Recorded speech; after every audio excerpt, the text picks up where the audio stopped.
When reading 2 Corinthians chapter 12 verse 9, many find a comforting yet profound truth. The Apostle Paul writes about a personal struggle he calls a thorn in the flesh, something that persistently troubled him. He prayed 3 times for it to be removed, but instead received a remarkable answer. "My grace is sufficient for you, for my power is made perfect in weakness." This simple but powerful statement shifts our attention from human difficulty to divine possibility. Rather than viewing weakness as a source of shame, Paul realizes it can be the very stage on which God's grace shines the brightest.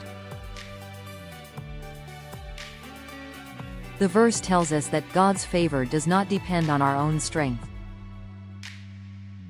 Instead, His grace finds its perfect expression when we cannot rely on ourselves.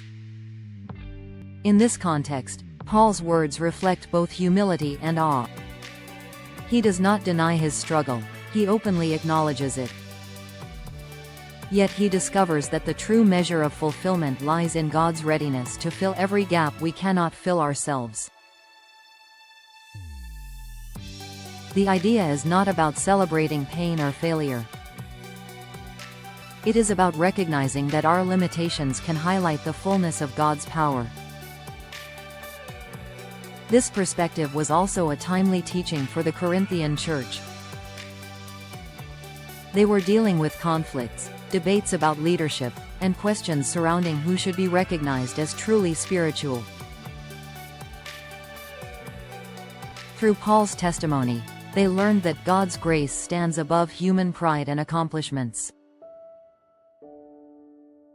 The measure of genuine faith is not whether a person seems successful or self-sufficient, but whether they find their hope in God's unfailing power.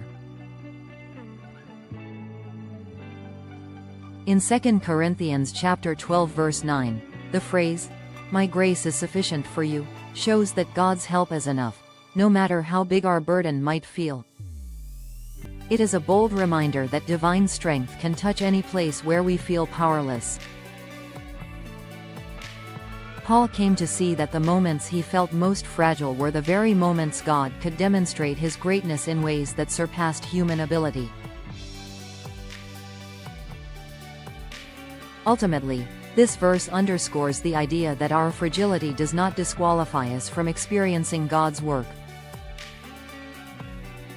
Instead, it can open a door to a deeper understanding of His loving presence. In our weakest hours, we see how His grace and power complete what we cannot achieve alone. That is the heart of the message in 2 Corinthians chapter 12 verse 9. We are never truly abandoned in our low points, because God's grace meets us there with hope and strength.